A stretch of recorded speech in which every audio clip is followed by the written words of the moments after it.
ಅದೆಷ್ಟು ಲಕ್ಷ ಜನ ಇಲ್ಲಿ ಈ ರಸ್ತೆಯಲ್ಲಿ ಓಡಾಡುವಂಥವರು ನೋವು ಅನುಭವಿಸಿದ್ದಾರೋ, ಗೋಳು ಅನುಭವಿಸಿದ್ದಾರೋ. ಇಲ್ಲೇ ಪಕ್ಕದಲ್ಲಿರುವಂಥ ಸೆಂಟ್ ಜಾನ್ಸ್ ಆಸ್ಪತ್ರೆಗೆ ಪೇಷಂಟ್ನ ಕರ್ಕೊಂಡು ಹೋಗುವಾಗ ಅಲ್ಲಿಗೆ ತಕ್ಷಣ ಸಮಯಕ್ಕೆ ಸರಿಯಾಗಿ ಹೋಗಲಾರ್ದೆ ಅದೆಷ್ಟು ಗಲಿಬಿಲಿ ಆಗಿದ್ದಾರೋ, ಅದೆಷ್ಟು ಲಕ್ಷ ಜನ ಶಾಪ ಹಾಕಿದಾರೋ ಗೊತ್ತಿಲ್ಲ ಕಳೆದ 9 ವರ್ಷಗಳಿಂದ. ಬಂಧುಗಳೇ ನಮಸ್ಕಾರ, ನಾನು ರವಿಕೃಷ್ಣ ರೆಡ್ಡಿ, ಕರ್ನಾಟಕ ರಾಜ್ಯ ಸಮಿತಿ ಪಕ್ಷದ ಗೌರವಾಧ್ಯಕ್ಷ. ಇವತ್ತು 9/5/2023 ಮೇ 2026 9ನೇ ತಾರೀಕು ನನ್ನ ಜೊತೆಗೆ ನಮ್ಮ ಪಕ್ಷದ ಉಪಾಧ್ಯಕ್ಷರಾದಂತಹ ಮಂಜುನಾಥ್ ಅವರು ಸೇರಿದಂತೆ ಬೆಂಗಳೂರು ನಗರ ಘಟಕದ ದಕ್ಷಿಣ ಘಟಕದ ಅಧ್ಯಕ್ಷರಾದಂತಹ ಧನಂಜಯ್ ರಾಮರೆಡ್ಡಿ ಅವರು ಸೇರಿದಂತೆ ಹಲವಾರು ಮುಖಂಡಗಳು ಇಲ್ಲಿ ನಮ್ಮ ಜೊತೆಗಿದ್ದಾರೆ. ನಾವಿರುವಂತಹದ್ದು ಇದು ಹೊಸೂರು ರಸ್ತೆ, ಬೆಂಗಳೂರಿನ ಪ್ರಖ್ಯಾತ ಆಸ್ಪತ್ರೆಗಳಲ್ಲಿ ಒಂದಾದಂತಹ ಸೆಂಟ್ ಜಾನ್ಸ್ ಆಸ್ಪತ್ರೆ. ಇದು ಇಲ್ಲಿ ಸೆಂಟ್ ಜಾನ್ಸ್ ಆಸ್ಪತ್ರೆ ಇಲ್ಲಿ ಚೆಕ್ ಪೋಸ್ಟ್ ಅಂತ ಮೊದಲು ಬೆಂಗಳೂರಿನ ಬಹುತೇಕ ಹೊರವಲಯ 40 ವರ್ಷಗಳ ಹಿಂದೆ ಬೆಂಗಳೂರಿಗೆ ಎಂಟರ್ ಆಗುವಾಗ ಮತ್ತೆ ಬೆಂಗಳೂರಿನಿಂದ ಹೊರಗೆ ಹೋಗುವಾಗ ಈ ಗೂಡ್ಸ್ ವೆಹಿಕಲ್ಸ್ ಏನಾದರೂ ಇದನ್ನ ಸಾಮಾನುಗಳನ್ನ ತುಂಬಿಕೊಂಡು ಹೋಗ್ತಾ ಇದ್ರೆ ಆ ವೆಹಿಕಲ್ಸ್ ಅವರು ಟ್ಯಾಕ್ಸ್ ಕಟ್ಟಿದಾರೋ ಇಲ್ವೋ ಅನ್ನೋದಕ್ಕೆ ಚೆಕ್ ಮಾಡ್ತಾ ಇದ್ದಂತಹ RTO ಚೆಕ್ ಪೋಸ್ಟ್ ಇಲ್ಲಿಂದ ಅರ್ಧ ಕಿಲೋಮೀಟರ್ ದೂರದಲ್ಲಿ. ಆ ಚೆಕ್ ಪೋಸ್ಟ್ ಪಕ್ಕದಲ್ಲೇ ಇರುವಂತಹದ್ದು ಸೆಂಟ್ ಜಾನ್ಸ್ ಆಸ್ಪತ್ರೆ. ಇದು ಸೆಂಟ್ ಜಾನ್ಸ್ ಆಸ್ಪತ್ರೆ ಇದ್ದಾಗ ಇದೆಲ್ಲ ಪ್ರತಿಷ್ಠಿತ ಕೋರಮಂಗಲ ಈ ಪ್ರದೇಶದಲ್ಲಿ. ಇಲ್ಲಿಂದ ಆ ಕಡೆ ತೋರಿಸ್ರಪ್ಪ, ಇಲ್ಲಿಂದ ಸರಿಯಾಗಿ ಒಂದು 200-250 ಮೀಟ್ರು, 1/4 ಕಿಲೋಮೀಟರ್ ಇಲ್ಲ, ಆ ಮರಗಳ ಹಿಂಭಾಗದಲ್ಲಿ ಒಂದು ದೊಡ್ಡ ಕಟ್ಟಡ ಇದೆ. ಹೇಗೆ ನಮ್ಮ ಕರ್ನಾಟಕ ರಾಜ್ಯ ಸರ್ಕಾರದ ಅನೇಕ ಇಲಾಖೆಗಳು ವಿಧಾನಸೌಧದ ಪಕ್ಕದಲ್ಲಿರುವಂತಹ ಮಲ್ಟಿ ಸ್ಟೋರಿ ಬಿಲ್ಡಿಂಗ್ ಅನ್ನುವಂತಹ ಕಟ್ಟಡದಲ್ಲಿ ಕಾರ್ಯನಿರ್ವಹಿಸುತ್ತವೋ ಅದೇ ತರೀಕೆ ನಮ್ಮ ಭಾರತ ಸರ್ಕಾರದ ಒಕ್ಕೂಟ ಸರ್ಕಾರದ ಅನೇಕ ಕಚೇರಿಗಳಿರುವಂತಹ ಕಟ್ಟಡ ಅದು ಕೇಂದ್ರೀಯ ಸದನ. ಅದಾದ್ಮೇಲೆ ಅಲ್ಲೇ ಅದೆಲ್ಲನೂ ಮಡಿವಾಳಕ್ಕೆ ಸೇರಿರುವಂತಹದ್ದು. ಮಡಿವಾಳದ ಮಸೀದಿ ಎದುರು ಅಯ್ಯಪ್ಪ ಸ್ವಾಮಿ ದೇವಸ್ಥಾನ, ಸ್ವಲ್ಪ ಮುಂದಕ್ಕೆ ಇಲ್ಲಿ ಕೇಂದ್ರೀಯ ಸದನ, ಕೇಂದ್ರ ಸರ್ಕಾರದ ಕಚೇರಿಗಳಿರುವಂತಹ ಜಾಗ. ಇದು HSR ಲೇಔಟ್ಗೆ ಹೋಗುವಂತಹ ಸರ್ಜಾಪುರಕ್ಕೆ ಹೋಗುವಂತಹ ರಸ್ತೆ. ಇಲ್ಲಿಂದ ಇನ್ನೊಂದು 300 ಕಿಲೋಮೀಟರ್ಗೆ ಇಲ್ಲೇ ಹೀಗೆ ನೇರವಾಗಿ ಏರಿಯಲ್ ಡಿಸ್ಟೆನ್ಸ್ ಅಲ್ಲಿ ಒಂದು 300 ಆಗುತ್ತೆ. ಈಗ ಹೋದ್ರೆ ಒಂದು ಅರ್ಧ ಕಿಲೋಮೀಟರ್ ಆಗುತ್ತೆ, ಇಲ್ಲಾಂದ್ರೆ ಒಂದು 400 ಮೀಟರ್ ಆಗುತ್ತೆ. ಅದು ಹೊಸೂರು ರಸ್ತೆ, ಬೆಂಗಳೂರಿನಿಂದ ಇಲ್ಲಿಂದ ಲಾಲ್ಬಾಗಿಂದ ಆ ಕಡೆಯಿಂದ ಬರುವಂತಹ ಅಥವಾ MG ರೋಡ್ ಕಡೆಯಿಂದ ಬ್ರಿಗೇಡ್ ರೋಡ್ ಮೂಲಕ ಬರುವಂತಹ ಹೊಸೂರು ರಸ್ತೆ. ಇಂತಹ ಜಾಗದಲ್ಲಿ 2017ರಲ್ಲಿ ಈ ಕಾಮಗಾರಿ ಶುರುವಾಯಿತು. 207 ಕೋಟಿ ರೂಪಾಯಿ, 207 ಕೋಟಿ ರೂಪಾಯಿಗೆ 2017ರಲ್ಲಿ ಶುರುವಾದಂತಹ ಕಾಮಗಾರಿ ಇದು. ಸ್ನೇಹಿತರೆ, ಬಂಧುಗಳೇ ನೋಡಿ, ಈ ಹೊತ್ತಿಗೂ ಇದು ಮುಕ್ತಾಯ ಆಗಿಲ್ಲ. ಯಾಕಂದ್ರೆ ಬಿಡ್ರೆ ನಾವು ಹೋಗ್ಲಿ, ಅವ್ರು ಸಿಗ್ನಲ್ ಬಂದ್ಮೇಲೆ ಅವ್ರು ಈ ಹೊತ್ತಿಗೂ ಈ ಕಾಮಗಾರಿ ಮುಕ್ತಾಯವಾಗಿಲ್ಲ. ಜನರ ದುಡ್ಡು, ಯಾರಪ್ಪನ ದುಡ್ಡು ಅಲ್ಲ. ಪೆಟ್ರೋಲ್ ಹಾಕ್ಸೋನು, ಗ್ಯಾಸ್ ಹಾಕ್ಸೋನು, ಗಾಡಿ ತಗೊಳ್ಳೋನು, ನಮ್ಮ ಫೋನ್ ಬಳಸೋರು ಪ್ರತಿಯೊಬ್ಬರು ನಾವು ಕಟ್ಟಿದ ತೆರಿಗೆ ಹಣದಲ್ಲಿ ಸತತವಾಗಿ 9 ವರ್ಷಗಳಿಂದ ಬಹುಶಃ ಕರ್ನಾಟಕದ ಇತಿಹಾಸದಲ್ಲಿ ಅತ್ಯಂತ ಸುದೀರ್ಘ ಕಾಲದ ಕಾಮಗಾರಿ ಆಗ್ತಾ ಇರುವಂತಹ ಹೋಗೋಣ ಫ್ಲೈಓವರ್. ಇದರ ಹೆಸರು ಈಜಿಪುರ ಮೇಲ್ಸೇತುವೆ. ಇಲ್ಲಿ ಕೇಂದ್ರೀಯ ಸದನದಿಂದ ಹಿಡ್ಕೊಂಡು, ಮಡಿವಾಳದ ಕೇಂದ್ರೀಯ ಸದನದಿಂದ ಹಿಡ್ಕೊಂಡು 2.25 ಕಿಲೋಮೀಟರ್ ಉದ್ದ, 2.25 ಕಿಲೋಮೀಟರ್ ಉದ್ದ ಈಜಿಪುರ ಇದತ್ರ ಏನು ಈಜಿಪುರ ಇನ್ನರ್ ರೋಡ್ಗೆ ಕೇವಲ 2 ಕಿಲೋಮೀಟರು 200-300 ಮೀಟರ್, 2.3 ಕಿಲೋಮೀಟರ್ ಉದ್ದದ ಫ್ಲೈಓವರ್ ಇದು. ಆಗ್ಲೇ ಹೇಳ್ದಂಗೆ ಬಹುಶಃ ಕರ್ನಾಟಕದ ಇತಿಹಾಸದಲ್ಲಿಯೇ ಇಷ್ಟು ಸುದೀರ್ಘವಾದ, ಇಷ್ಟು ಕೇವಲ ಪುಟ್ಗೋಸಿ 2 ಕಿಲೋಮೀಟರ್ ದೂರದ ಫ್ಲೈಓವರು ಇಷ್ಟು ದೊಡ್ಡ ಮೊತ್ತದಲ್ಲಿ ಇಷ್ಟು ದಿನಗಳ ಕಾಲ ಕಾಮಗಾರಿ ಆಗ್ತಿರುವಂತಹ ಉದಾಹರಣೆನೇ ಇಲ್ಲ. ಲಕ್ಷಾಂತರ ಜನ ಈ ಕಡೆ ಇಂದಿರಾನಗರಕ್ಕೆ ಯಾವುದಾದ್ರು ಏರ್ಪೋರ್ಟ್, ಹಳೆ airport, old Madras road, Indiranagar ಅಲ್ಲೆಲ್ಲ ಹೋಗುವಂತ ಜನ ಇದೇ ಮಾರ್ಗವನ್ನು ಬಳಸಬೇಕು. ಇದೇ ಮಾರ್ಗವನ್ನು ಬಳಸಿ ಹೋಗುವಂತ ಲಕ್ಷಾಂತರ ಜನ. ಇಲ್ಲಂತೂ ಬೆಂಗಳೂರಿನಲ್ಲಿ ಬಹುಶಃ ಯಾವುದಾದ್ರು ಸಿಲ್ಕ್ ಬೋರ್ಡ್ ಬಿಟ್ರೆ ಇನ್ನು 2ನೇ ಅತ್ಯಂತ ಕುಖ್ಯಾತಿ ಪಡೆದಿರೋದು ಅಂದ್ರೆ ಸೋನಿ ಸಿಗ್ನಲ್. ಆ ಕೋರಮಂಗಲದಲ್ಲಿರುವಂತಹ ಸೋನಿ ಸಿಗ್ನಲ್ ನ ಟ್ರಾಫಿಕ್, ಆ ಸೋನಿ ಸಿಗ್ನಲ್ ಟ್ರಾಫಿಕ್ ನ ಅದು ಮ್ಯಾನೇಜ್ ಮಾಡಬೇಕು. ಹಾಗಾಗಿ ಅಲ್ಲಿ ಜನ ಏನು 15 ನಿಮಿಷ 20 ನಿಮಿಷ ಟ್ರಾಫಿಕ್ ಅಲ್ಲಿ ತಗಲಾಕೊಳ್ತಾರೆ. ಅಂತೇನೆ ಈ ಫ್ಲೈಓವರ್ ಇವತ್ತಲ್ಲ, 2015-16ರಲ್ಲಿ ಯೋಚನೆ ಮಾಡಿ 2017ರಲ್ಲಿ ಸಿಂಪ್ಲೆಕ್ಸ್ ಇನ್ಫ್ರಾಸ್ಟ್ರಕ್ಚರ್ ಅನ್ನುವಂತಹ ಆಂಧ್ರ ಮೂಲದ ಕಂಪನಿಗೆ ಗುತ್ತಿಗೆ ಕೊಟ್ಟಿದ್ರು. ಯಾವಾಗ 2017 ಮೇನಲ್ಲಿ, ಏಪ್ರಿಲಲ್ಲೋ ಅವರು 4 ವರ್ಷ ಕೆಲಸ ಮಾಡಿದ್ರು. 4 ವರ್ಷ ಕೆಲಸ ಮಾಡಿ ಕೇವಲ 4 ವರ್ಷ ಅಲ್ಲ, ಸುಮಾರು 6 ವರ್ಷ ಕೆಲಸ, 22 ತನಕ 4 ವರ್ಷ ಕೆಲಸ ಮಾಡಿ ಕೇವಲ 42% ಮಾತ್ರ ಕಾಮಗಾರಿ ಪೂರ್ತಿ ಮಾಡಿದ್ರು. ಆ ಸಂದರ್ಭದಲ್ಲಿ ಇಲ್ಲೆಲ್ಲ ನಾವು ನೋಡಿದ್ರೆ ಹೋಗ್ತಾ ಇದ್ರೆ ಗೊತ್ತಾಗುತ್ತೆ, ಆ ಸಂದರ್ಭದಲ್ಲಿ ಜನ ಪಟ್ಟ ಪಡಿಪಾಡಲು ಅಷ್ಟಿಷ್ಟಲ್ಲ. ಯಾಕಂದ್ರೆ ಅವರು ಕಾಮಗಾರಿ ಮಾಡಬೇಕು ಅಂದ್ರೆ ರಸ್ತೆ ಚಿತ್ರ ಆಗುತ್ತೆ, ಅಂತಲ್ಲಿ ದೊಡ್ಡದಾಗಿ ಅಡ್ಡ ಹಾಕ್ತಾರೆ. ಜನ ಮೊದಲಿಗಿಂತ ಕಡು ಕಷ್ಟಗಳನ್ನ ಅನುಭವಿಸಿದ್ರು. ಇವಾಗ ಇರುವಂತ ವಿಚಾರ ನೋಡಿ, ಈ ಕಡೆಯಿಂದ ಒಂದು ರ್ಯಾಂಪು ಹತ್ತೋದಿಕ್ಕೆ, ಸೆಂಟ್ ಜಾನ್ಸ್ ಆಸ್ಪತ್ರೆಯಿಂದ ಕಡೆಯಿಂದ ಬರುವಂತ ರ್ಯಾಂಪು ಇಲ್ಲಿ ಹತ್ತೋದಿಕ್ಕೆ, ಮತ್ತೆ ಆ ಕಡೆಯಿಂದ ಬರುವಂಥದ್ದು ಆ ಕಡೆ ಹಿಡಿಯೋದಿಕ್ಕೆ, ಅಜ್ಜಾಪುರ ರಸ್ತೆಗಳಿಗೆ ಇಲ್ಲಿ ಕೇಂದ್ರೀಯ ತರದಿಂದ ಹತ್ತೋದಿಕ್ಕೆ ಹಿಡಿಯೋದಿಕ್ಕೆ ಎರಡಕ್ಕೂ ಸೇರಿ ಇಲ್ಲಿ ಪ್ರಾವಿಷನ್ ಕೊಟ್ಟಿದ್ದಾರೆ. ಅದೇ ತರಕ್ಕೆ ಅಲ್ಲಿ ಒಂದೇ ಕಡೆ ಅಲ್ಲಿ ಹತ್ತೋದು ಇಳಿಯೋದು ಅಷ್ಟೇ, ಇಲ್ಲಿ ಈಜಿಪುರದಲ್ಲಿ. ಮತ್ತೆ ಅಲ್ಲಿ ಎಲ್ಲೂ ಆ ಕಡೆ ಈ ಕಡೆ ಹಿಡಿಯೋದಿಕ್ಕಿಲ್ಲ. ಇಂತಹ ಕೇವಲ 2 ವರ್ಷದಲ್ಲಿ ಮುಗಿಬೇಕಾಗಿದ್ದಂತ ಕಾಮಗಾರಿ 2-3 ವರ್ಷದಲ್ಲಿ, 2-3 ವರ್ಷನೂ ಜಾಸ್ತಿನೇ, 9 ವರ್ಷ ಆದ್ರೂ ಮುಗಿದಿಲ್ಲ. ಈಗಿರುವಂತಹ ಪ್ರಶ್ನೆ, ಯಾರು ಇಲ್ಲಿಯ ಸ್ಥಳೀಯ ಶಾಸಕರು? ಇಲ್ಲಿ 2008ರಿಂದ ಸತತವಾಗಿ ಆಯ್ಕೆ ಆಗ್ತಾ ಇರುವಂತವರು ರಾಮಲಿಂಗಾರೆಡ್ಡಿ. ಅವರ ಮನೆಯನ್ನು ಇಲ್ಲೇ ಹತ್ತಿರದಲ್ಲೇ, ಬಹುಶಃ ಇಲ್ಲಿಂದ ನಾನು ನೋಡಿಲ್ಲ, ಕೂಗಳತೆ ದೂರದಲ್ಲಿರ್ಬೋದು. ಆವತ್ತಿನ ಅಲ್ಲೇನಾ ಪಕ್ಕನಾ 1989ರಿಂದ ಜಯನಗರ ಶಾಸಕರಾಗಿದ್ದಂಥವ್ರು, ವೀರಪ್ಪ ಮೊಯ್ಲಿ ಗೌರ್ಮೆಂಟ್ ಅಲ್ಲಿ 92ರಲ್ಲಿಯೇ ಮಂತ್ರಿ ಆದಂಥವರು. ಆವತ್ತಿನಿಂದ ಇವತ್ತಿನ ತನಕ ಕಾಂಗ್ರೆಸ್ ಕರ್ನಾಟಕದಲ್ಲಿ ಯಾವಾಗೆಲ್ಲ ಅಧಿಕಾರಕ್ಕೆ ಬರುತ್ತೋ ಅವಾಗೆಲ್ಲ ಮಂತ್ರಿ ಆಗ್ತಾ ಬಂದಿರುವಂತಹ ಮಹಾನ್ ಅದೃಷ್ಟವಂತ ಈ ರಾಮಲಿಂಗಾರೆಡ್ಡಿ. ಇವರದೇ ಕ್ಷೇತ್ರದಲ್ಲಿ 200 ಕೋಟಿಗೂ ಅಧಿಕ ವೆಚ್ಚದಲ್ಲಿ ನಿರ್ಮಾಣ ಆಗ್ತಿರುವಂತಹ ಕಾಮಗಾರಿಯನ್ನ ಯಾಕೆ ಮುಗಿಸಿಲ್ಲ ಅಂತ ಇವತ್ತು ನಾವು ಪ್ರಶ್ನೆ ಕೇಳಬೇಕಾಗಿದೆ. ಮೊನ್ನೆ ತಾನೇ ನಿಮ್ಗೆ ಗೊತ್ತಿದೆ, ಕಾಂಗ್ರೆಸ್ನವರು 40% ಕಮಿಷನ್ ಸರ್ಕಾರ ಅಂತೇಳಿ ಏನ್ ಹಾಕಿದ್ರು, ಪೋಸ್ಟರ್ ಹಾಕಿದ್ರು, ಅಡ್ವರ್ಟೈಸ್ಮೆಂಟ್ ಕೊಟ್ರು ಬಿಜೆಪಿಯವ್ರ ಬಗ್ಗೆ. ಆದರೆ ಎಷ್ಟು ಪರ್ಸೆಂಟ್ ಕಮಿಷನ್ ತಗೊಂಡಿರೋದಕ್ಕೆ ಈ ಕಾಮಗಾರಿ ಇವತ್ತಿಗೂ ಮುಗಿದಿಲ್ಲ. ರಾಮಲಿಂಗಾರೆಡ್ಡಿ ಅವರಿಗೆ ನಾನು ನಿನ್ನೆನೆ ಬರೆದಿದ್ದೆ, ಮಂಪರು ಪರೀಕ್ಷೆ ಮಾಡಬೇಕು, ಅವರಿಗೆ ಲೈ ಡಿಟೆಕ್ಟರ್ ಟೆಸ್ಟ್ ಮಾಡಿಸ್ಬೇಕು. ಅವರ ಪಾತ್ರ ಏನಿದೆ ಈ ಸಿಂಪ್ಲೆಕ್ಸ್ ಇನ್ಫ್ರಾಸ್ಟ್ರಕ್ಚರ್, ಅವನಿಗೆ 100 ಕೋಟಿ ರೂಪಾಯಿ ಅವಾಗಲೇ ದುಡ್ಡು ಬಿಡುಗಡೆ ಮಾಡಲಾಗಿತ್ತು. 4 ವರ್ಷ ಆದ್ರೂ 42% ಕೆಲಸ ಮಾಡಲಿಲ್ಲ ಅವನು. ಹಾಗಾಗಿ ರಾಮಲಿಂಗಾರೆಡ್ಡಿ ಅವರು ಆಗಲೂ ಶಾಸಕರು, ಆಗಲೂ ಮಂತ್ರಿಗಳು, ಅವ್ರು ಮಂತ್ರಿ ಆಗಿದ್ದಾಗಲೇ ಇದಕ್ಕೆ ಅನುಮೋದನೆ ಕೊಟ್ಟಿದ್ದು. 5 ವರ್ಷ ಬೇರೆಯವ್ರ ಸರ್ಕಾರ ಬಂತು, ಕಾಂಗ್ರೆಸ್ JDSನ ಸಮ್ಮಿಶ್ರ ಸರ್ಕಾರ, ತದನಂತರ ಬಿಜೆಪಿ ಸರ್ಕಾರ. ಈಗ 3 ವರ್ಷದಿಂದ ಮತ್ತೆ ರಾಮಲಿಂಗಾರೆಡ್ಡಿ ಅವರು ಮಂತ್ರಿ ಆಗಿದ್ದಾರೆ. ಇವರ ಯೋಗ್ಯತೆಗೆ ಯಾಕೆ ಇದನ್ನ ಕಂಪ್ಲೀಟ್ ಮಾಡೋದಕ್ಕಾಗಿಲ್ಲ? ನನ್ನ ಪ್ರಕಾರ ರಾಮಲಿಂಗಾರೆಡ್ಡಿ ಅವರು ಸಹ ಬಹುಶಃ ಕಮಿಷನ್ ತಗೊಂಡಿರಬಹುದಾ? ಅದು ಸಿಂಪ್ಲೆಕ್ಸ್ ಇನ್ಫ್ರಾಸ್ಟ್ರಕ್ಚರ್ ಅಂತ ಯಾವ ಆಂಧ್ರ ಕಂಪನಿ ಕೊಟ್ಟಿದ್ರು, ಅದರಲ್ಲಿ ರಾಮಲಿಂಗಾರೆಡ್ಡಿ ಅವರ ಪಾತ್ರ ಏನಿದೆ ಇದು ತನಿಖೆಗಾಗಬೇಕು. ಅದಕ್ಕೇನೆ ಇವರೆಲ್ಲ ಬಾಯಲ್ಲಿ, ಯಾಕಂದ್ರೆ ಎಲ್ಲ ಬ್ಲಾಕ್ ಮನಿಲ್ ಆಗುತ್ತೆ. ರಾಮಲಿಂಗಾರೆಡ್ಡಿ ಅವ್ರನ್ನ ಲೈ ಡಿಟೆಕ್ಟರ್ ಟೆಸ್ಟ್ ಒಳಪಡಿಸಿದ್ರೆ ಮಾತ್ರ ಇದು ಗೊತ್ತಾಗುತ್ತೆ ನಮಗೆ. ಇವಾಗ ಅದಾದ ನಂತರ ಅವರು 4 ವರ್ಷ ಏನೂ ಮಾಡದೆ ನಮ್ಮ ಕೈಲಿ ಆಗೋದಿಲ್ಲ, ನಮಗಿದು ನಷ್ಟದ ಬಾಬತ್ತು, ಇದು ನಷ್ಟದ ಬಾಬತ್ತು ನಮಗೆ ಅಂತೇಳಿ ಆಂಧ್ರ ಮೂಲದ ಕಂಪನಿ ಕೆಲಸನೇ ಬಿಟ್ಬಿಟ್ಟು ಹೊರಟೋಗ್ತು. ಇವತ್ತು ಸರ್ಕಾರದಿಂದ ಅದಕ್ಕೆ ಚೀಫ್ ಇಂಜಿನಿಯರ್ ಅವರೆಲ್ಲ ತನಿಖೆ ಮಾಡಿ ಅವರಿಗೆ 120 ಕೋಟಿ ರೂಪಾಯಿ ದಂಡ ಹಾಕಿದ್ದಾರೆ ಆ ಸಿಂಪ್ಲೆಕ್ಸ್ ಟೆಕ್ನಾಲಜೀಸ್ಗೆ. ಅದ್ರಲ್ಲಿ ಅವ್ರು ಬಿಟ್ಟೋದಂತ ಕೆಲವೊಂದು ಸಾಮಾನು ಮೆಷಿನರಿ ಎಲ್ಲ ಒಂದು 20 ಕೋಟಿಗೆ ವಜಾ ಮಾಡ್ಕೊಂಡಿದ್ದಾರೆ. ಇನ್ನೂ 100 ಕೋಟಿ ರೂಪಾಯಿ ಅವರು ಸಿಂಪ್ಲೆಕ್ಸ್ ಇನ್ಫ್ರಾಸ್ಟ್ರಕ್ಚರ್ ಅವರು ಸರ್ಕಾರಕ್ಕೆ ಪಾವತಿ ಮಾಡಬೇಕು, ಅವ್ರಿಗೆ ಮುಟ್ಗೋಲು ಹಾಕೊಂಡಿರುವಂತ ದುಡ್ಡು. ಆದ್ರೆ ಇಲ್ಲಿ ತನಕ ಪಾವತಿ ಆಗಿಲ್ಲ. ಯಾಕೆ? ಅವ್ರಿಗೆ ರಕ್ಷಣೆ ಮಾಡ್ತಿರೋರು ಯಾರು? ಅದಾದ ನಂತರ ಈ ಕಾಮಗಾರಿನ ಕಂಪ್ಲೀಟ್ ಮಾಡೋದಕ್ಕೆ 3-4 ಟೆಂಡರ್ಗಳನ್ನ ಕರೆದ್ರು.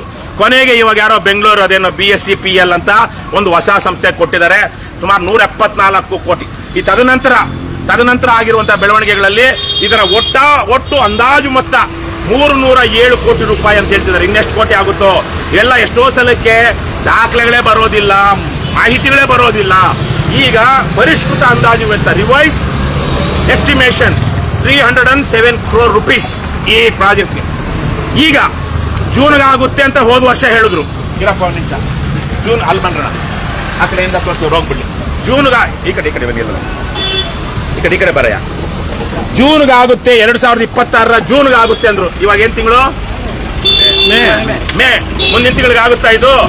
ತದನಂತರದಲ್ಲಿ 2026 ಆಗಸ್ಟ್ ಆಗುತ್ತೆ ಅಂದ್ರು. 2 ತಿಂಗಳಿಗೆ ಆಗುತ್ತಾ?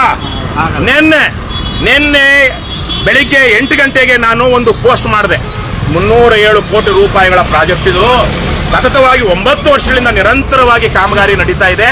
ಈ ಜಗತ್ಪ್ರಸಿದ್ಧ ಮೇಲ್ಸೇತುವೆ ಯಾಕೆ ಈ ತರಹಕ್ಕೆ ಕಾಮಗಾರಿ ಇಷ್ಟು ನಿಧಾನವಾಗಿದೆ, ಇಷ್ಟು ದಾಖಲೆ ಸಮಯ ತೆಗೆದುಕೊಂಡಿದೆ, ಇದ್ರ ಬಗ್ಗೆ ಹೋಗಿ ನಾಳೆ ನಾನು KRS ಪಕ್ಷದ ಸೈನಿಕರ ಜೊತೆಗೆ ಹೋಗಿ ಸ್ಥಳ ಪರಿಶೀಲನೆ ಮಾಡ್ತೀನಿ ಅಂತ ನೆನ್ನೆ ಬೆಳಗ್ಗೆ ಪೋಸ್ಟ್ ಹಾಕಿದೆ ಫೇಸ್ಬುಕ್ ಅಲ್ಲಿ. ಮಧ್ಯಾಹ್ನಕ್ಕೆಲ್ಲ 11 ಗಂಟೆಗೆಲ್ಲ ಈ ಚೀಫ್ ಇಂಜಿನಿಯರ್ ಪುಣ್ಯಾತ್ಮ, ಇದೇ ಭಾಗದ ಚೀಫ್ ಇಂಜಿನಿಯರು ಏನೋ ಪ್ರಸಾದ್ ಅಂತ ಏನೋ ಇರ್ಬೇಕು,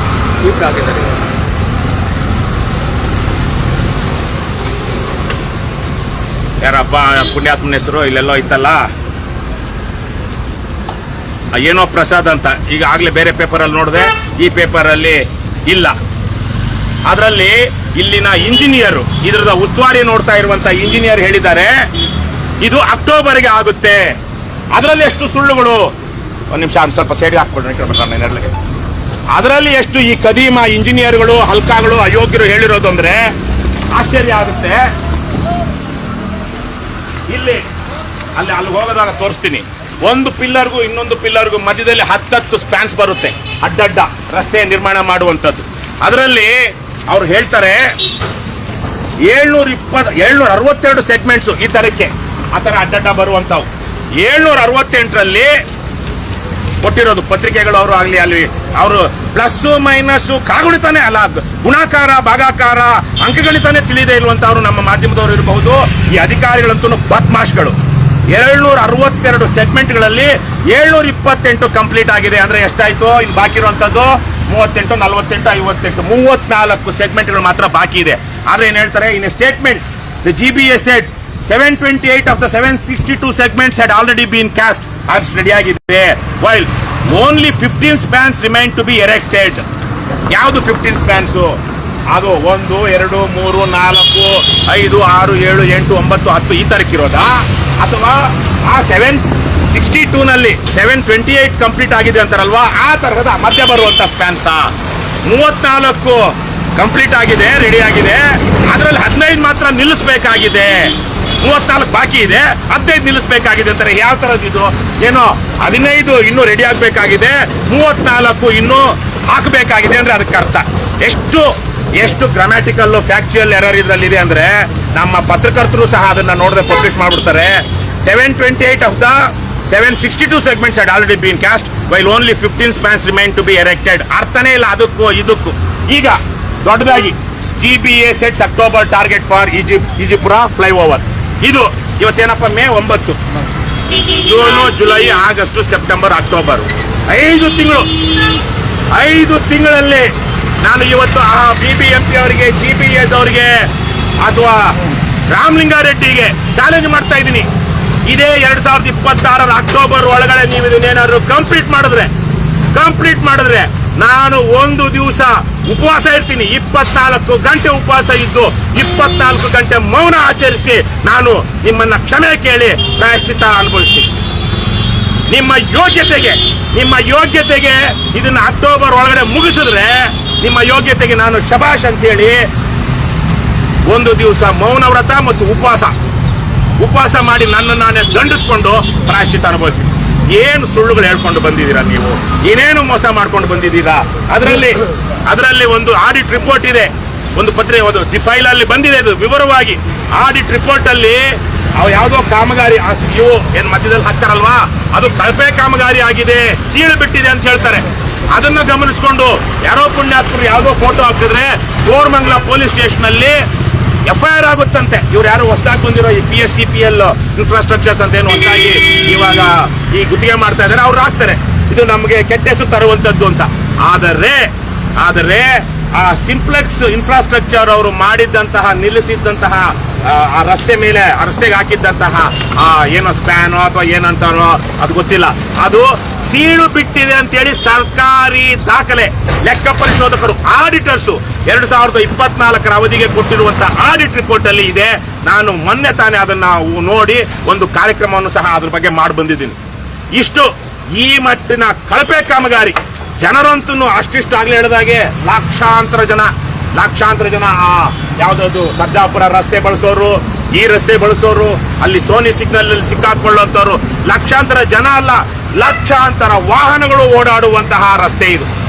ಲಕ್ಷಾಂತರ ವಾಹನಗಳು ಪ್ರತಿನಿತ್ಯ ಓಡಾಡುವಂತಹ ಬೆಂಗಳೂರಿನ ಅತ್ಯಂತ ಜನನಿಬಿಡ ಏನು ಟ್ರಾಫಿಕ್ ಇರುವಂತಹ ರಸ್ತೆಗಳಲ್ಲಿ ಇದು ಒಂದು. ಈ ಭಾಗದಲ್ಲಿ ಯಾವ್ದಾದ್ರು ಸಿಲ್ಕ್ ರೋಡ್ ಬಿಟ್ರೆ ಅತ್ಯಂತ ಕುಖ್ಯಾತಿ ಪಡೆದಿರೋದು ಅಂದ್ರೆ ಸೋನಿ ಸಿಗ್ನಲ್ ಜಂಕ್ಷನ್. 9 ವರ್ಷ ಅಂತಿಂತ ಮನುಷ್ಯ ಅಲ್ಲ ರಾಮಲಿಂಗಾರೆಡ್ಡಿ. 1989ರಲ್ಲಿ ಇದಾದವರು ಏನು ಶಾಸಕರಾದಂಥವ್ರು ಜಯನಗರ ವಿಧಾನಸಭಾ ಕ್ಷೇತ್ರಕ್ಕೆ. ತದನಂತರ ಕ್ಷೇತ್ರದ ಪುನರ್ವಿಂಗಡಣೆ ಆದಾಗ 2008ರಿಂದ ಸತತವಾಗಿ ಗೆದ್ದು ಬರ್ತಾ ಇರುವಂತವ್ರು. ಪ್ರತಿ ಕಾಂಗ್ರೆಸ್ ಸರ್ಕಾರದಲ್ಲೂ ಮಿನಿಸ್ಟರ್ ಆದಂತವ್ರು. ಪ್ರತಿ ಕಾಂಗ್ರೆಸ್ ಸರ್ಕಾರದಲ್ಲೂ 92ರಿಂದ ಈಚೆಗೆ ವೀರಪ್ಪ ಮೊಯ್ಲಿ ಗೌರ್ಮೆಂಟ್ ಅಲ್ಲಿ ಅದ್ಯಾವುದೋ ಜಾರ್ಖಂಡ್ ಮುಕ್ತಿ ಮೋರ್ಚಾ ಎಂಪಿಗಳಿಗೆ ದುಡ್ಡು ಕೊಡೋದ್ರಲ್ಲಿ ಇವ್ರದ್ದು ಮೇಲೂ ಸಿಬಿಐ ತನಿಖೆ ಆಗ್ತಾ ಇತ್ತು. ಹಾಗಾಗಿ ಪ್ರತಿ ಕಾಂಗ್ರೆಸ್ ಗೌರ್ಮೆಂಟ್ ಅಲ್ಲೂ ಮಿನಿಸ್ಟರ್ ಆದಂತವ್ರು ಅವರ ಯೋಗ್ಯತೆಗೆ ಅವ್ರದೇ ಕ್ಷೇತ್ರದಲ್ಲಿ ಅವರದೇ ಮುತುವರ್ಜಿಯಲ್ಲಿ ನಡೆದಿರುವಂತಹ ಕಾಮಗಾರಿ 9 ವರ್ಷ ಆದ್ರೂ ಪೂರ್ಣ ಆಗಿಲ್ಲ. 10 ವರ್ಷ ಆದ್ರೂ ಪೂರ್ಣ ಆಗುವ ಯಾವ ಲಕ್ಷಣವೂ ಕಾಣಿಸ್ತಾ ಇಲ್ಲ. ಈಗಾಗಲೇ ಅವ್ರು ಹೇಳಿದಾಗೆ ಆ ಮನುಷ್ಯ ಯಾರವರು ಸಾಧ್ಯ ಆದ್ರೆ ನೋಡ್ರಿ, ಅವ್ರು ಯಾರೋ ಪ್ರಜಾವಾಣಿ ಓಪನ್ ಮಾಡ್ರಪ್ಪ. ಪ್ರಜಾವಾಣಿಯಲ್ಲಿ ಈಜಿಪುರ ಅಂತ ಹೊಡೀರಿ. ಪ್ರಜಾವಾಣಿಯಲ್ಲಿ ಒಂದು ಸ್ಟೋರಿ ಇದೆ, ಇದ್ರಲ್ಲಿ ಅವ್ನು ಗೊತ್ತಿಲ್ಲ ನನಗೆ ಯಾರು ಇಂಜಿನಿಯರು. ಆ ಇಂಜಿನಿಯರ್ ಹೆಸರೇನದಿದ್ರೆ ಒಂದ್ಸಲ ಕೇಳೋಣ. ಇದರಲ್ಲಿ ಬರೀ ಅವರು ಇಶ್ಯೂಡ್ ಸ್ಟೇಟ್ಮೆಂಟ್ ಮಾತ್ರ ಅಂತಿದೆ. ನಿನ್ನೆ ನಾವು KRS ಪಕ್ಷದವ್ರು ಇಲ್ಲಿಗೆ ಬರ್ತೀವಿ ಅಂತೇಳಿ ನಾನು ಪೋಸ್ಟ್ ಹಾಕಿದ ಮೇಲೆ ಇದು ನಿನ್ನೆ ಮಧ್ಯಾಹ್ನಕ್ಕೆ ಬಿಡುಗಡೆ ಆಗಿರುವಂತಹ ಪೇಪರ್ ಸ್ಟೇಟ್ಮೆಂಟು. ಅದರಲ್ಲೂ ಇಷ್ಟೆಲ್ಲ ಸುಳ್ಳು ಮಾಹಿತಿ. ಅಕ್ಟೋಬರ್ಗೆ ಇದನ್ನೆಲ್ಲ ಕಂಪ್ಲೀಟ್ ಮಾಡ್ಬಿಡ್ತಾರಂತೆ ಇವರ ಯೋಗ್ಯತೆಗೆ. ಅದರ ಸುಳ್ಳು ಮಾಹಿತಿ, ಅದ್ರ ಜೊತೆಗೆ ಸುಳ್ಳು ಆಶ್ವಾಸನೆಗಳು ಇವರು ಈ ತರಕ್ಕೆ ಮಾಡ್ತಾ ರಾಜ್ಯದ ಜನರ ಕಷ್ಟಾರ್ಜಿತವಾದಂತಹ ತೆರಿಗೆ ಹಣವನ್ನ ಈ ಬದ್ಮಾಶ್ಗಳು, ಅಧಿಕಾರಿಗಳು, ಗುತ್ತಿಗೆದಾರರು ಅವನ್ಯಾವನೋ 120 ಕೋಟಿ ವಸೂಲಿ ಮಾಡಬೇಕು. ಅವನ್ಯಾವನ ಸಿಂಪ್ಲೆಕ್ಸ್ ಇನ್ಫ್ರಾಸ್ಟ್ರಕ್ಚರ್ ಅನ್ನುವಂಥವನಿಂದ 120 ಕೋಟಿನಲ್ಲಿ ಕೇವಲ ಅವನು ಬಿಟ್ಟೋಗಿದ್ದಂಥ ಸಾಮಾನುಗಳು ಅದಕ್ಕೆ ವಜಾ ಮಾಡ್ಕೊಂಡು ಇನ್ನೂ 100 ಕೋಟಿ ವಸೂಲಿ ಮಾಡಬೇಕು. ಯಾರು ಮಾಡ್ತಾರೆ?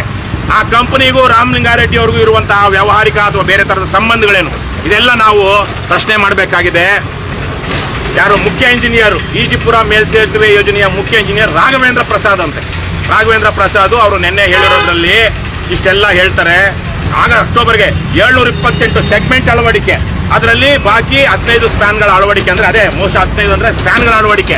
ಆ ಮಧ್ಯದಲ್ಲಿರುವಂತಹದ್ದು ಇವು ಒಂದೊಂದು ಸ್ಪ್ಯಾನ್ 1, 2, 3, 4, 5, 6, 7, 8, 9, 10 ಈ ಪಿಲ್ಲರ್ಗಳ ಮಧ್ಯೆ ಇರುವಂತದ್ದು. ಇಲ್ಲೇ 10 ಆಯ್ತು. ಮತ್ತೆ ಇದೊಂದು ಸಪರೇಟ್ ಆಗಿ ಇಲ್ಲೊಂದು 2, 3, 4, 5 ಇವತ್ತಿಗೂ ಅವ್ರು ಹೇಳಿದಾಗೇನೆ 20ಕ್ಕಿಂತ ಹೆಚ್ಚು ಸ್ಪ್ಯಾನ್ಗಳ ಅಳವಡಿಕೆ ಆಗಬೇಕು. ಅದರಲ್ಲಿ 762 ಆ ಮಧ್ಯಕ್ಕೆ ಇದಕ್ಕೆ ರಸ್ತೆಗೆ ಹಾಕುವಂಥದ್ದು 762 ಸೆಗ್ಮೆಂಟ್ಗಳಲ್ಲಿ 728 ಸೆಗ್ಮೆಂಟ್ಗಳಾಗಿ ಇನ್ನು ಎಷ್ಟು ಕ್ಯಾಸ್ಟ್ ಆಗಿದ್ದು ಈಗ ಇನ್ನೂ 44 ಸೆಗ್ಮೆಂಟ್ ಕ್ಯಾಸ್ಟ್ ಮಾಡಬೇಕು. ಸಮರೋಪಾದಿಯಲ್ಲಿ ಮಾಡಿದ್ರು ಆಗೋದಿಲ್ಲ. ಬರೀ ಇವ್ರು ಯಾರೋ BB ಇವರು ಸೆಂಟ್ ಜಾನ್ಸ್ ಅವರು ಜಾಗ ಕೊಟ್ಟಿರ್ಲಿಲ್ಲ ಅಂತ ಅದಕ್ಕೆ ಹೇಳ್ತಾ ಇದ್ರು. ಆದ್ರೆ 2017ರಲ್ಲಿ ಆರಂಭವಾದ ಕಾಮಗಾರಿಗೆ ಈಗಲೂ ಸೆಂಟ್ ಜಾನ್ಸ್ ಅವರಿಂದ ಏನೋ ತಗೊಳ್ಬೇಕಾಗಿತ್ತೋ ತಗೊಳಕ್ ಆಗ್ಲಿಲ್ಲ. ಅಂದ್ರೆ ಇವರು ಯಾವುದೇ ಕ್ಲಿಯರೆನ್ಸ್ ಇಲ್ಲದೆ ದುಡ್ಡು ಹೊಡೆಯೋದಿಕ್ಕೆ, ಕಮಿಷನ್ ಹೊಡೆಯೋದಿಕ್ಕೆ ಇವತ್ತಿನ ನಮ್ಮ ಭ್ರಷ್ಟ ರಾಜಕಾರಣಿಗಳು ನೀಚರು ಹೇಗಿದ್ದಾರೆ ಅಂದ್ರೆ, ಈ ತರಹದ ಕಾಂಕ್ರೀಟು ಸಿಮೆಂಟು ಇರುವಂತಹ ಕಾಮಗಾರಿ ಅಂದ್ರೆ ಎಲ್ಲ ಪುಳುಕ, ಜೆಲ್ಲಿ, ಮರಳು, ಕಂಬಿ, ಸಿಮೆಂಟು ಇರುವಂತಹ ಕಾಂಕ್ರೀಟ್ ಕಾಮಗಾರಿಗಳು ಅಂದ್ರೆ ನಮ್ಮ ಭ್ರಷ್ಟ ಮತ್ತು ನೀಚ ರಾಜಕಾರಣಿಗಳಿಗೆ ಎಲ್ಲ ಪುಳುಕ. ಯಾಕಂದ್ರೆ 40-50% ಕಮಿಷನ್ ಹೊಡಿಬಹುದು. ಅದಕ್ಕೆ ತಕ್ಕನಾಗೆ ನಮ್ಮ ರಾಜ್ಯದಲ್ಲಿರುವಂತಹ ಗುತ್ತಿಗೆದಾರರು ಸಹ ಇವತ್ತು ದೇಶದ್ರೋಹದ ಕೆಲಸದಲ್ಲಿ ಯಾವುದೇ ಒಂದು ಕಾಮಗಾರಿಗೆ ಯಾವನಿಗೆ ನೀವು ಲಂಚ ಕೊಡ್ತೀರಿ ಅಂದ್ರೆ ನೀವು ಅನ್ನ ತಿನ್ನಲ್ರಯ್ಯ. ನೀವು ಅನ್ನ ತಿನ್ನೋದು ಅಮೇತ್ಯಾನೆ. ಲಂಚ ಕೊಟ್ಟು ನೀವು ಕಾಮಗಾರಿ ಮಾಡಿದ್ರೆ ಗುತ್ತಿಗೆದಾರರು ನೀವು ನಿಜಕ್ಕೂ ಈ ಭ್ರಷ್ಟ ಅಧಿಕಾರಿಗಳು, ರಾಜಕಾರಣಿಗಳ ಜೊತೆ ಸೇರಿಕೊಂಡು ದೇಶದ ವ್ಯವಸ್ಥೆಯನ್ನ ಹಾಳು ಮಾಡ್ತಾ ಇದ್ದೀರಾ. ಲಂಚ ಕೊಡುವಂತಹ ಕಳಪೆ ಕಾಮಗಾರಿ ಮಾಡುವಂತಹ ಗುತ್ತಿಗೆದಾರನು ಪರಮ ಭ್ರಷ್ಟ, ಪರಮ ನೀಚ, ದೇಶದ್ರೋಹಿ. ನೀವು ಎಷ್ಟು ಕೋಟಿ ಸಂಪಾದನೆ ಮಾಡಿದ್ರೆ ಏನ್ ಬಂತು? ಬಸವಣ್ಣನವ್ರು ಹೇಳಿದ ವಚನವನ್ನು ಜ್ಞಾಪಿಸ್ಕೊಳ್ಳಿ. ಪಾಪಿಯ ಧನ ಪ್ರಾಯಶ್ಚಿತ್ತಕ್ಕಲ್ಲದೆ ಸತ್ಪಾತ್ರಕ್ಕೆ ಸಲ್ಲದಯ್ಯ, ನಾಯ ಹಾಲು ನಾಯಂಗಲ್ಲದೆ ನೈವೇದ್ಯಕ್ಕೆ ಸಲ್ಲದಯ್ಯ, ಶರಣರಿಗಲ್ಲದೆ ಮಾಡುವ ಅರ್ಥ ವ್ಯರ್ಥ ಕಂಡಯ್ಯ ಅಂತ ಬಸವಣ್ಣ ಹೇಳ್ತಾರೆ 900 ವರ್ಷಗಳ ಹಿಂದೆ. ನಿಮ್ಗೆ ಮಾನ ಮರ್ಯಾದೆ ನಾಚಿಕೆ ಇದ್ರೆ ಪ್ರಾಮಾಣಿಕವಾಗಿ ದುಡಿರಿ, ನೂರಾರು ದುಡಿರಿ. ಬೇರೆ ಬೇರೆ ದೇಶಗಳಲ್ಲಿ, ನಮ್ಮ ದೇಶದಲ್ಲೇ ಕೆಲವೊಂದು ಮಲ್ಟಿನ್ಯಾಷನಲ್ ಕಂಪನೀಸ್ ಲಂಚ ಕೊಡದೆ ಪ್ರಾಮಾಣಿಕವಾಗಿ ಅದೇನಿದೆಯೋ ಅದನ್ನ ಅವರು ಹೇಳ್ತಾರೆ, ಬಿಡ್ ಮಾಡ್ತಾರೆ, ಲಂಚ ಕೊಡದೆ ಕೆಲಸ ಮಾಡ್ತಾರೆ. ನಮ್ಮ ದೇಶದಲ್ಲಿರುವಂತಹ ಕೆಲವೊಂದು ಈ ಗುತ್ತಿಗೆದಾರರಾಗಿರೋರೇ ಇವತ್ತೆಷ್ಟೋ ಜನ ಮಂತ್ರಿಗಳು, MLAಗಳು ಆಗಿದ್ದಾರೆ. ಹಾಗಾಗಿ ದೇಶದ್ರೋಹಿಗಳು ಈ ಬದ್ಮಾಶ್ಗಳಿಗೆ ಒಂದಲ್ಲ ಒಂದು ದಿವಸ ಬೀಳುತ್ತೆ ಒದೆ, ಹಂಗೆ ಬೀಳೋದಿಲ್ಲ. ಜನ ಎಚ್ಚೆತ್ತಾಗ ರೋಸತ್ತಾಗ ನಿಮ್ಗೆ ಹಾಗೆ ಬೀಳೋದಿಲ್ಲ. ಕದೀಮ ವಂಚಕ ಗುತ್ತಿಗೆದಾರರು, ಭ್ರಷ್ಟ ಅಧಿಕಾರಿಗಳು, ಭ್ರಷ್ಟ ರಾಜಕಾರಣಿಗಳು. ಹಾಗಾಗಿ ನಾನು ಇವತ್ತು ನಡೆದಪ್ಪ ಹಾಗೆ ಅಲ್ಲ ಕಾಂಪ್ಲೆಕ್ಸ್ ಬೇರೆ ಯಾರನ್ನೋ ಕೇಳೋದು ಬೇಡ. ಬೆಂಗಳೂರಿನ ಅತ್ಯಂತ ಪ್ರಭಾವಿ ರಾಜಕಾರಣಿ ರಾಮಲಿಂಗಾರೆಡ್ಡಿ, ಇವ್ರ ವಿರುದ್ಧವಾಗಿ ಬಿಜೆಪಿಯವರು ಕೂಡ ಮಾತಾಡೋದಿಲ್ಲ. ಇವರ ಮತ್ತು ಅನಂತಕುಮಾರ್ ಅವರ ಒಡನಾಟ ಮತ್ತು ಅಂಡರ್ಸ್ಟ್ಯಾಂಡಿಂಗ್ ಹೇಗಿತ್ತು ಅಂದ್ರೆ, ರಾಮಲಿಂಗಾರೆಡ್ಡಿ ವಿಚಾರಕ್ಕೆ ಅನಂತಕುಮಾರ್ ಬರ್ತಾ ಇರಲಿಲ್ಲ, ಅನಂತಕುಮಾರ್ ವಿಚಾರಕ್ಕೆ ರಾಮಲಿಂಗಾರೆಡ್ಡಿ ಹೋಗ್ತಾ ಇರಲಿಲ್ಲ. ಆ ತರದ ಎಲ್ಲ ಬಿಜೆಪಿಯವರು ಹೇಳೋ ಮಾತುಗಳೇ ಇದು.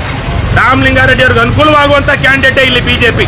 ಕಳೆದ 4 ಬಾರಿ 2018ರಲ್ಲಿ 2008ರಲ್ಲಿ ಒಬ್ಬ ಅಭ್ಯರ್ಥಿ, ಮತ್ತೆ ಅಭ್ಯರ್ಥಿ 2013 ಬರಲಿಲ್ಲ. 2013ಕ್ಕೆ ಇನ್ನೊಬ್ಬ ಅಭ್ಯರ್ಥಿ ಬಿಜೆಪಿಯಿಂದ, ಮತ್ತೆ ಅವನು 2018ಕ್ಕೆ ಬರಲಿಲ್ಲ. 2018ರಲ್ಲಿ ಇನ್ನೊಬ್ಬ ಅಭ್ಯರ್ಥಿ, ಅವನು 2023ಕ್ಕೆ ಬರಲಿಲ್ಲ. ಹೀಗೆ 4 ಸಲವು ಈ ಬಿಜೆಪಿ ಮತ್ತು ರಾಮಲಿಂಗಾರೆಡ್ಡಿ ನಡುವಿನ ಮ್ಯಾಚ್ ಫಿಕ್ಸಿಂಗ್ ಏನಿದೆ. ಅವ್ರು ಯಾರೋ NR ರಮೇಶ್ ಅಂತೆ ಅಲ್ವಾ, NR ರಮೇಶ್ ಬಿಜೆಪಿಯ ಭ್ರಷ್ಟಾಚಾರದ ವಿರುದ್ಧ ಹೋರಾಟ ಮಾಡುವಂತ NR ರಮೇಶ್ ಅವರೂ ಸಹ ಈ ಕಾಮಗಾರಿ ಬಗ್ಗೆ ಇವತ್ತಿನ ತನಕ ಮಾತಾಡಿಲ್ಲ. ಬಿಜೆಪಿಯ ಯಾವ ರಾಜಕಾರಣಿ ಆಗಲಿ, ಯಾರೊಬ್ಬ ಸ್ಥಳೀಯ ಕಾರ್ಪೊರೇಟರ್ ಎಲೆಕ್ಷನ್ ನಿಲ್ಲೋನಾಗಲಿ, ಬೆಂಗಳೂರು ನಗರದ ಇನ್ಚಾರ್ಜ್ ಆಗಿದ್ದವರಾಗಲಿ ಯಾರು ಮಾತಾಡೋದಿಲ್ಲ. ಈ ತರಕಿನ ಇವರ ಬಾಂಧವ್ಯ. ಬಿಜೆಪಿಯವರಿಗೆ ಲೋಕಸಭಾ ಚುನಾವಣೆಯಲ್ಲಿ ನಾನು ಬೆಂಬಲಿಸ್ತೀನಿ, ನನ್ನ ವಿಚಾರಕ್ಕೆ ನೀವು ಬರಬೇಡಿ ಅಂತ ಹೇಳಿ ಈ ತರಹದ ಒಂದು ಭ್ರಷ್ಟ ದುಷ್ಟ ಕೂಟ, ವಂಶ ಪಾರಂಪರ್ಯ ರಾಜಕಾರಣ, ಭ್ರಷ್ಟಾಚಾರದಿಂದ ಕೂಡಿದಂತಹ ಅಕ್ರಮಗಳು, ಜನವಿರೋಧಿ ಕೃತ್ಯಗಳು, ಇವು ಇವತ್ತು ನಮ್ಮ JDS, ಕಾಂಗ್ರೆಸ್, ಬಿಜೆಪಿ ಅಂತ ಕರ್ನಾಟಕದಲ್ಲಿ ಆಳ್ವಿಕೆ ಮಾಡ್ತಾ ಬಂದಿರುವಂತಹವರ ನಡುವೆ ಇರುವಂತಹ ಒಂದು ಗುಪ್ತ ಕಾರ್ಯಸೂಚಿ ಇದು ಇವ್ರದ್ದು. ನಾನು ಅಧಿಕಾರಕ್ಕೆ ಬಂದಾಗ ನಾನು ಪ್ರಶ್ನೆ ಮಾಡಲ್ಲ, ನೀನು ಅಧಿಕಾರದಲ್ಲಿರೋ ನಾನು ಪ್ರಶ್ನೆ ಮಾಡೋದಿಲ್ಲ. ಇಬ್ರು ಹಂಚ್ಕೊಂಡು ತಿನ್ನೋಣ, 2-3 ಅದ್ರಲ್ಲಿ ಮಧ್ಯದಲ್ಲಿ JDS, ಬಿಜೆಪಿ ಬಂದ್ರೆ ಬಿಜೆಪಿ ಬಿಡೋಣ, ಕಾಂಗ್ರೆಸ್ ಬಂದ್ರೆ ಕಾಂಗ್ರೆಸ್ ಬಿಡೋಣ.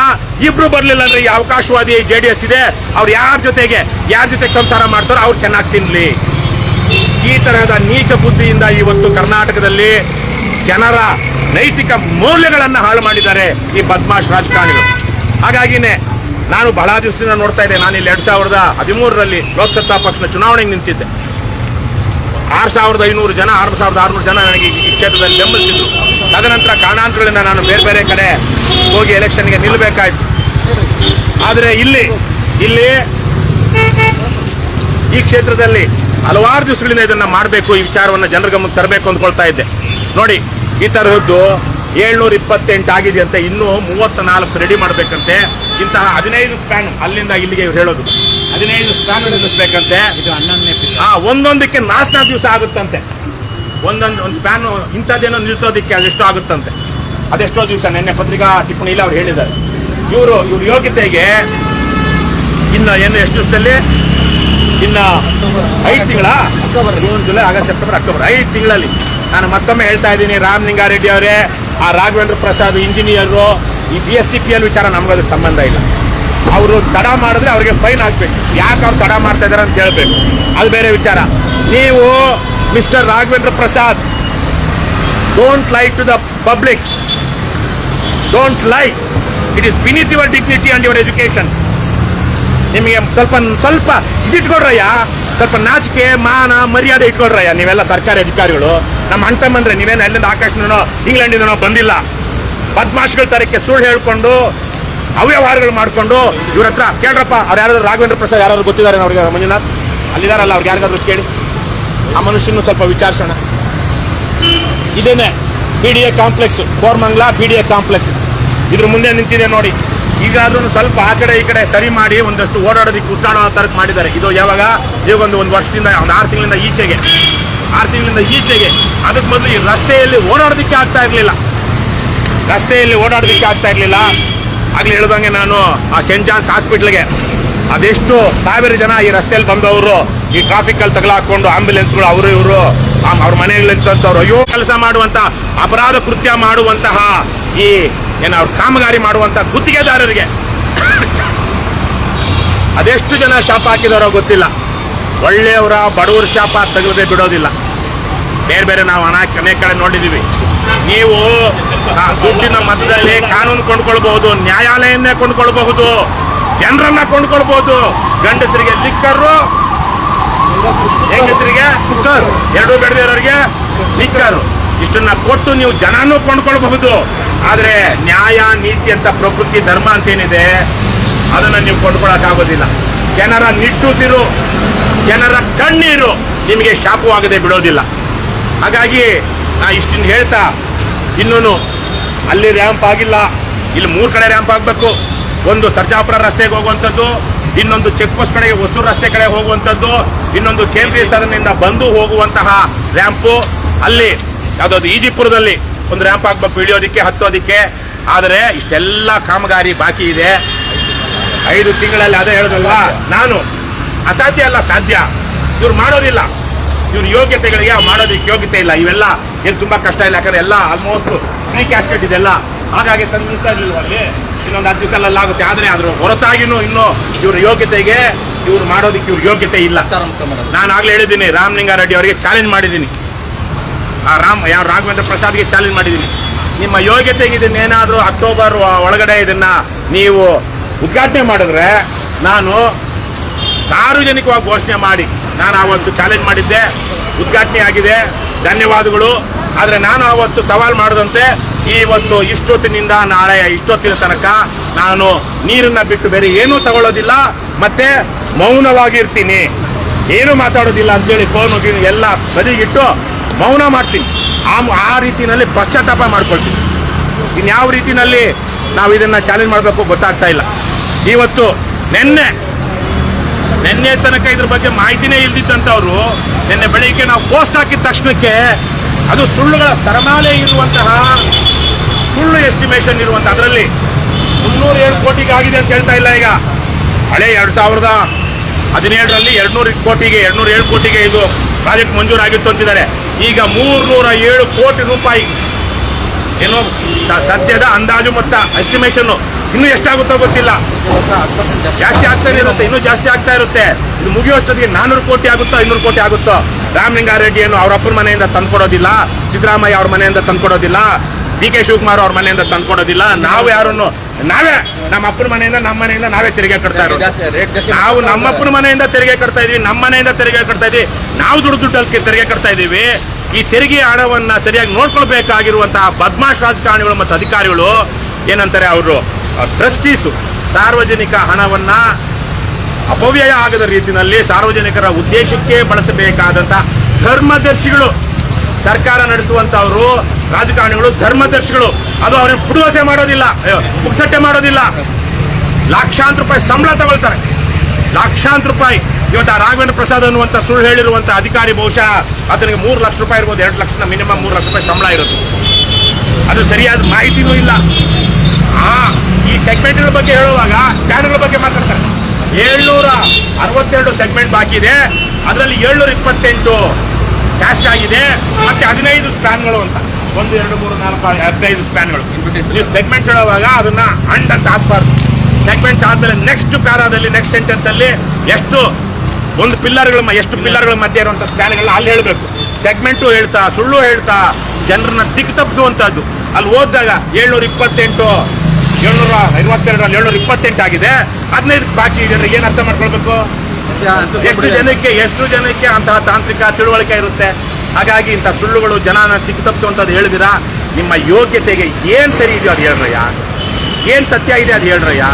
ಇನ್ನೆಷ್ಟು ದಿವಸ ಜನರಿಗೆ ಈ ಭಾಗದ ಜನರಿಗೆ ಅದೆಷ್ಟೋ ಯಾವುದೋ ಒಂದು ಕೋರಮಂಗಲ ಇದೇ ವಿಚಾರಕ್ಕೆ ಒಬ್ರು ಫೇಸ್ಬುಕ್ ಪೇಜ್ ನೋಡ್ತಾರೆ ಒಂದಷ್ಟು ಜನ. ಅನೇಕ ಸಂದರ್ಭದಲ್ಲಿ ಅವರು ಪ್ರತಿಭಟನೆಗಳೆಲ್ಲ ಮಾಡಿದ್ರು. ಈ ಕೋರಮಂಗಲ ನಿವಾಸಿಗಳ ಸಂಘದವರು ಇತ್ತೀಚೆಗೆ ಅವರನ್ನು ಏನು ಜಾಸ್ತಿ ಕಾಣಿಸ್ತಾ ಇಲ್ಲ. ಈ ಮಧ್ಯದಲ್ಲಿ ಸ್ವಲ್ಪ ಉಸಿರಾಡೋದಕ್ಕಾಗಿದೆ ಇಲ್ಲಿ ಈ ರಸ್ತೆಗಳು. ಇಲ್ಲಿ ತನಕ ಈ ಕಡೆ ಬಂದು, ಆ ಕಡೆ ಅಲ್ಲಿ ತನಕ ಬಂದು ಈ ಕಾಮಗಾರಿ ಮಾಡೋದು ಇವಾಗ ಒಂದಷ್ಟು ಆಗಿದೆ. ಬಂಧುಗಳೇ,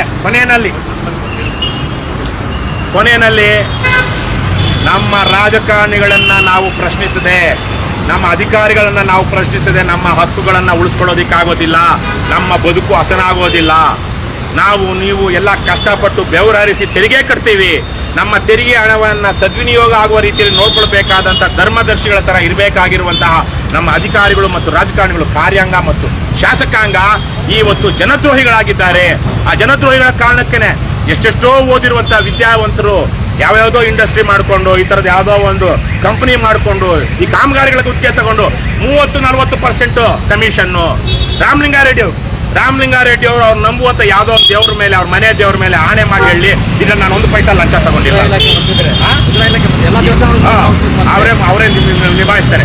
ಅವ್ರು ಹೇಳಿ ಈ ಕಾಮಗಾರಿಯಲ್ಲಿ ನಾನು 1 ಪೈಸಾ ಅವ್ರ ಮನೆ ದೇವ್ರ ಮೇಲೆ, ನಮ್ಮ ಊರಲ್ಲಿ ಬೆಳೆದವರು ಅವರು, ನಮ್ಮ ಆನೇಕಲ್ ತಾಲೂಕವರು, ಚೆಟ್ಟಳ್ಳಿ, ಅದು ಯಾವ ದೇವರು ಗೊತ್ತಿಲ್ಲ, ಅವ್ರ ಮನೆ ದೇವರು ಅಥವಾ ಅವ್ರ ಊರು ಯಾವ್ದು ನಂಬಿದಾರೋ ಆ ದೇವ್ರ ಮೇಲೆ ಹಾಣೆ ಮಾಡಿ ನಾನು ಈಜಿಪುರ ಫ್ಲೈಓವರ್ ನಿರ್ಮಾಣದಲ್ಲಿ 1 ಪೈಸಾ ಲಂಚ ತಗೊಂಡಿಲ್ಲ, ಕಮಿಷನ್ ತಗೊಂಡಿಲ್ಲ, ಪರ್ಸೆಂಟ್ ತಗೊಂಡಿಲ್ಲ ಅಂತ ಹೇಳಿದ್ರೆ ನಾನು ಓಪನ್ ಆಗಿ, ನನಗೇನು ಅವ್ರು ಶಿಕ್ಷೆ ಕೊಡೋದಕ್ಕಾಗಲ್ಲ, ಆದರೆ ನಾನೇ ಶಿಕ್ಷೆ ಅನುಭವಿಸ್ತೀನಿ. ಅವ್ರು ಸುಳ್ಳು ಹೇಳಿರ್ಲಿ ನಿಜನೇ ಹೇಳಿರ್ಲಿ, ಆ ಮನುಷ್ಯ ಅಷ್ಟು ಹೇಳ್ಬಿಟ್ರೆ ಸಾಕು. ಅವ್ರ ಮನೆ ದೇವ್ರ ಮೇಲೆ ಹಾಣೆ ಮಾಡಿ, ಮಕ್ಕಳ ಮೇಲೆ ಬೇಕಾದ್ರೆ ಎಷ್ಟೋ ಜನ ಸುಳ್ಳು ಹೇಳ್ತಾರೆ, ದೇವ್ರ ಮೇಲೆ ಹೇಳ್ತಾರೆ. ಆದರೆ ಬಹುತೇಕವಾಗಿ ನಾವು ದೇವ್ರು ನಂಬೋಣ, ಅಂದರೆ ದೇವ್ರು ನಂಬ್ತಾರೆ ಅಂತ ಭಾವಿಸೋಣ. ಹಾಗಾಗಿ ಅವ್ರು ದೇವ್ರ ಮೇಲೆ ಹಾಣೆ ಮಾಡಿದ್ರೆ ನಾನು ರಾಮಲಿಂಗಾರೆಡ್ಡಿ ಅವರು ಈ ಕಾಮಗಾರಿಯಲ್ಲಿ 1 ನಯಾ ಪೈಸಾ ಲಂಚ ತೆಗೆದುಕೊಂಡಿಲ್ಲ, ಕಮಿಷನ್ ತಗೊಂಡಿಲ್ಲ, ಪರ್ಸೆಂಟ್ ತೆಗೆದುಕೊಂಡಿಲ್ಲ ಅಂತ ಹೇಳಿದ್ದಾರೆ ಅವ್ರ ಮನೆ ದೇವ್ರ ಮೇಲೆ ಹಾಣೆ ಮಾಡಿ. ಹಾಗಾಗಿ ಅದು ಸತ್ಯ ಅಂತ ನಾನು ಭಾವಿಸ್ತೀನಿ. ಈ ವಿಚಾರದಲ್ಲಿ ನಾನು ಏನಂತಾರೆ ಬೇಷರತ್ತಾಗಿ ಅವರ ಕ್ಷಮೆ ಯಾಚಿಸುತ್ತೇನೆ ಅಂತೇಳಿ ಪೋಸ್ಟ್ ಮಾಡಿ ಕೈ ಮುಗಿಯೋ ಒಂದು ಫೋಟೋ ಹಾಕಿ ಕ್ಷಮೆ ಯಾಚಿಸ್ತೀನಿ. ಅದ್ರ ಜೊತೆಗೆ ಇವ್ರ ಯೋಗ್ಯತೆಗೆ ಅಕ್ಟೋಬರ್ ಒಳಗಡೆ ಈ ಕಾಮಗಾರಿ ಆಯಿತು ಅಂದರೆ 1 ದಿವಸ ಮೌನ ಮತ್ತು ಉಪವಾಸ, ಪಶ್ಚಾತ್ತಾಪ ಅಲ್ಲ ಪ್ರಾಯಶ್ಚಿತ್ತ, ಪಶ್ಚಾತ್ತಾಪಕ್ಕೆ ಕ್ಷಮೆಯನ್ನು ಕೇಳಿ ಪ್ರಾಯಶ್ಚಿತ್ತ ರೂಪವಾಗಿ 1 ದಿವಸ ಮೌನ ಮತ್ತು ಉಪವಾಸ ಇರ್ತೀನಿ ನಾನು. ಇಷ್ಟನ್ನ ಹೇಳಿ ಜನ ಬದಲಾಗೋಣ. ತಮಿಳುನಾಡಲ್ಲಿ ಸಾಕಷ್ಟು ಒಳ್ಳೆ ಗಾಳಿ ಬೀಸಿದೆ. ಕರ್ನಾಟಕದಲ್ಲಿ ಒಂದು ಪರ್ಯಾಯ ನಾವು ಕಟ್ಕೊಳ್ಳೇಬೇಕಾಗಿದೆ. ಯಾವನೋ ಸಿನಿಮಾ ಹೀರೋ ಬರ್ತಾನೆ, ಇನ್ಯಾವನೋ ರಾಜಕಾರಣಿ ಬರ್ತಾನೆ, ರಾಜಕಾರಣಿ ಮಗ ಬರ್ತಾನೆ, ಅವನ ಮೊಮ್ಮಗ ಬರ್ತಾನೆ, ಅವನ ಸೊಸೆ ಬರ್ತಾಳೆ, ಅವನ ಪ್ರಿಯತಮೆ ಬರ್ತಾಳೆ, ಅವಳ ಪ್ರಿಯತಮ ಬರ್ತಾನೆ. ನಾಚಿಕೆ ಆಗಬೇಕು ನಮ್ಮ ಯೋಗ್ಯತೆಗಳಿಗೆ. ಸ್ವತಂತ್ರ ಭಾರತದಲ್ಲಿ ಪ್ರಜಾಪ್ರಭುತ್ವ ವ್ಯವಸ್ಥೆಯಲ್ಲಿ ನಮ್ಮಲ್ಲಿಯೇ ಒಂದು ನಾಯಕತ್ವವನ್ನು ರೂಢಿಸಿಕೊಂಡು ಸಮಾಜಕ್ಕೆ ನ್ಯಾಯ ಕೊಡ್ತಾ ವ್ಯವಸ್ಥೆಯನ್ನು ಸುಧಾರಿಸೋದ್ರ ಬದಲಿಗೆ ಅವನ್ಯಾವನೋ ಅಕ್ರಮವಾಗಿ ದುಡ್ಡು ಮಾಡಿರೋ ತಂದು ಅವನ ಎಲೆಕ್ಷನ್ ನಿಂತ, ಅವನ ಮೊಮ್ಮಗನ ನಿಲ್ಲಿಸ್ದ, ಮಗಳನ್ನ ನಿಲ್ಲಿಸ್ದ, ಮಗನ ನಿಲ್ಲಿಸ್ದ, ಹೆಂಡತಿ ನಿಲ್ಲಿಸ್ದ, ಕೊನೆಗೆ ಹೆಂಡತಿ ಬಿಟ್ಟು ಇನ್ನೊಬ್ಬ ಹೆಂಡತಿ ಅಲ್ಲದ ಹೆಂಡತಿಯನ್ನು ನಿಲ್ಲಿಸ್ದ. ಅವ್ರಿಗೆಲ್ಲ ನಾವು ಓಟ್ ಹಾಕೊಂಡು ಅವರೇನೋ ಉದ್ಧಾರ ಮಾಡ್ತಾರೆ ಅಂತ. ಅಂಬೇಡ್ಕರ್ ಅವರು ಸಂವಿಧಾನದ ಸಂದರ್ಭದಲ್ಲಿ ಹೇಳ್ತಾರೆ, ಇನ್ಮೇಲೆ ದೇಶದಲ್ಲಿ ರಾಜ ರಾಣಿಯರ ಹೊಟ್ಟೆನಲ್ಲಿ ರಾಜರು ಹುಟ್ಟೋದಿಲ್ಲ, ಅವ್ರು ಹುಟ್ಟೋದು ಬ್ಯಾಲೆಟ್ ಬಾಕ್ಸ್ ಮೂಲಕ ಅಂತ. ಇವತ್ತು ಅದೇ ಬ್ಯಾಲೆಟ್ ಬಾಕ್ಸ್ ಮೂಲಕ ಅದೇ ರಾಣಿಯಲ್ಲಿ ಹುಟ್ಟಿದ ಮಕ್ಕಳು ಅದೇ ಬ್ಯಾಲೆಟ್ ಬಾಕ್ಸ್ ಮೂಲಕನೇ ಹುಡ್ತಾ ಇದ್ದಾರೆ. ಅಂದ್ರೆ ಹಣ ಚೆಲ್ಲಿ ಅದೇ ರಾಜ ರಾಣಿಯರು ತಮ್ಮ ಮಗಳ ಹೆಸರಲ್ಲಿ ಹಣ ಚೆಲ್ಲಿ ನೆನ್ನೆ ತಾನೇ ನೋಡಿದ್ವಿ. ಇನ್ನು ಬಚ್ಚ ಹೇಳ್ಬೇಕು ನಿಜವಾಗ್ಲು, ಎಲ್ಲಿ ದಾವಣಗೆರೆ MLA ಪ್ರೆಸ್ ಮೀಟಲ್ಲಿ ಮಾತಾಡ್ತಿದ್ರೆಲ್ಲ ಜನ ನೋಡಿ ಟ್ರೋಲ್ ಮಾಡ್ತಾ ಇದ್ದಾರೆ.